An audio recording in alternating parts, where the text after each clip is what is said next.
मैं यहां पर अगर आया हूं तो इन जालिमों के जुल्म को देख कर आया, वरना मैं नहीं आता हैदराबाद से, मैं नहीं आता हैदराबाद से। और आपसे वादा कर रहा हूं कि अल्लाह सुब्हाना व तआला जब तक मुझे जिंदा रखेगा, मैं उत्तर प्रदेश में आता रहूंगा, चुनाव लड़ता रहूंगा और आपकी आवाज को, आपके मसाइल को उठाता रहूंगा। अब चुनाव, जब कभी चुनाव आते, अब आ रहा है विधानसभा का चुनाव, तो ये हमारे कौम में जो दल्लाल हैं, जिनको आप दल्ले कहते हैं, ये तमाम के तमाम दल्ले आएंगे और उत्तर प्रदेश के मुसलमानों से कहेंगे ये हमारी जिंदगी और मौत का इलेक्शन है। कहेंगे, कहते हैं ना कि हमारी जिंदगी मौत का इलेक्शन है। मुसलमानों, क्या 2014 का इलेक्शन जिंदगी मौत का नहीं था? क्या 2007 का विधानसभा का चुनाव जिंदगी मौत का नहीं था? क्या 2002 का विधानसभा का चुनाव जिंदगी मौत का नहीं था? क्या 2017 का चुनाव जिंदगी मौत का नहीं था?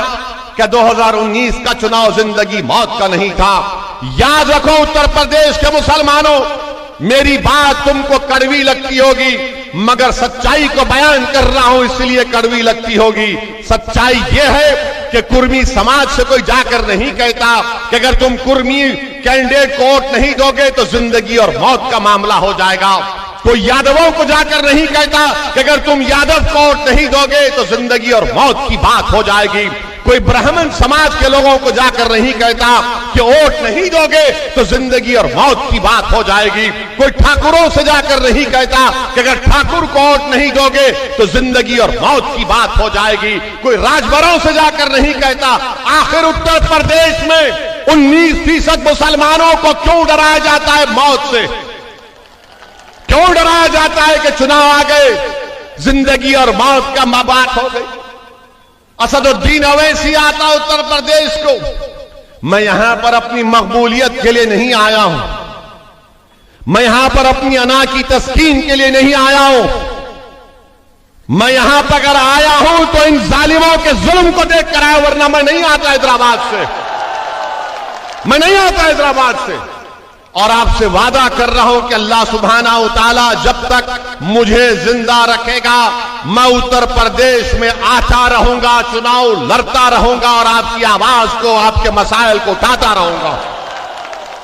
अब चुनाव आ रहे तो ये दल्ले पुकार रहे जो कभी दिल्ली में, तो कभी लखनऊ में, तो कभी पूर्वांचल में, तो कभी वेस्टर्न यूपी में बैठकर आकर कहते हैं, कानों में जिस तरह शैतान कहता है, खुसखुस जैसे शैतान करता है।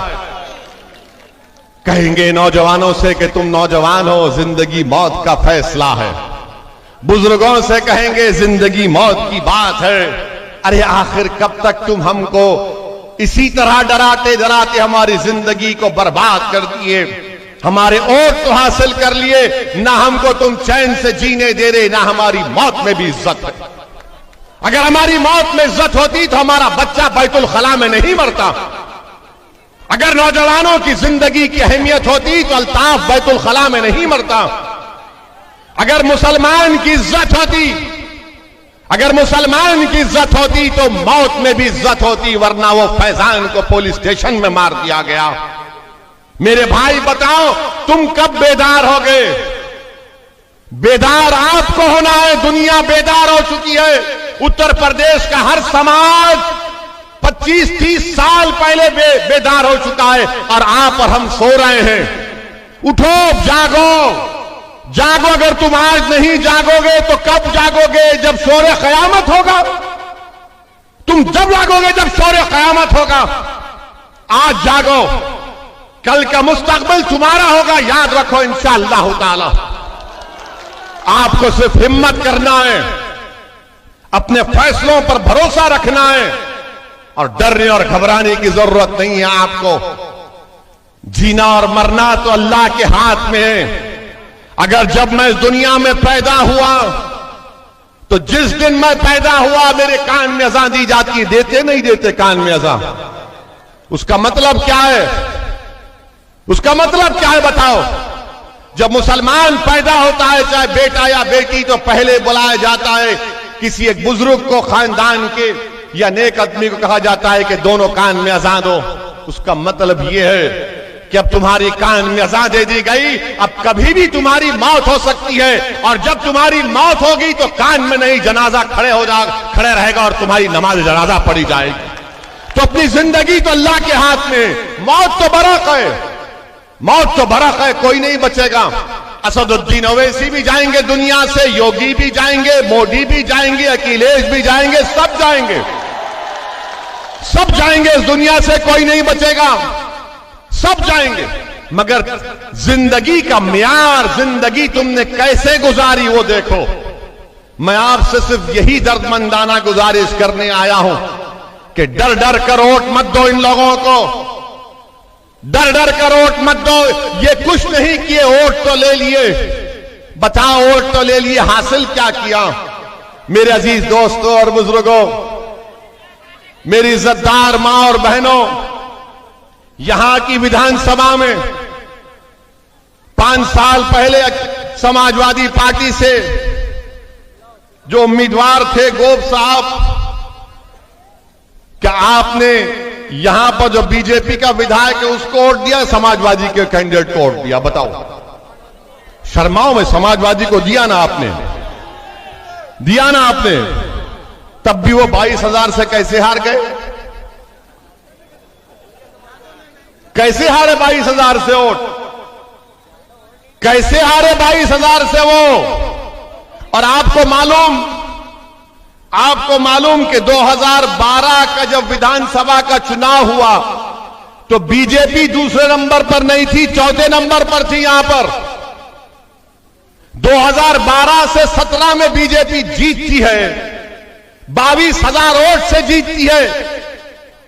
आप तमाम मुसलमानों ने वोट दिया, मगर बीजेपी को नहीं दिया, आपने किसी और को दिया, इस बुनियाद पर दिया कि जिंदगी मौत की बात है, जिंदगी मौत की बात है, आपने दे दिया, झोली भर भर कर दी। उसके बावजूद भी यहां से वो हार गए। क्यों हारे? इसलिए हारे कि समाजवादी पार्टी को दूसरों का वोट नहीं मिला। यह हकीकत है, इससे कोई इनकार नहीं किया जा सकता। लोकसभा का चुनाव हुआ 2019 का, यहां से बीजेपी के एमपी उम्मीदवार जीत गए, 1 लाख वोट से जीते। अब बताओ, क्या आपने वोट नहीं दिया था? यहां से सपा और बीएसपी का अलायंस था 2019 में, 17 में अखिलेश और राहुल का अलायंस था, 19 में अखिलेश और बहन जी का था, 5 साल पहले विधानसभा में अखिलेश और राहुल का था।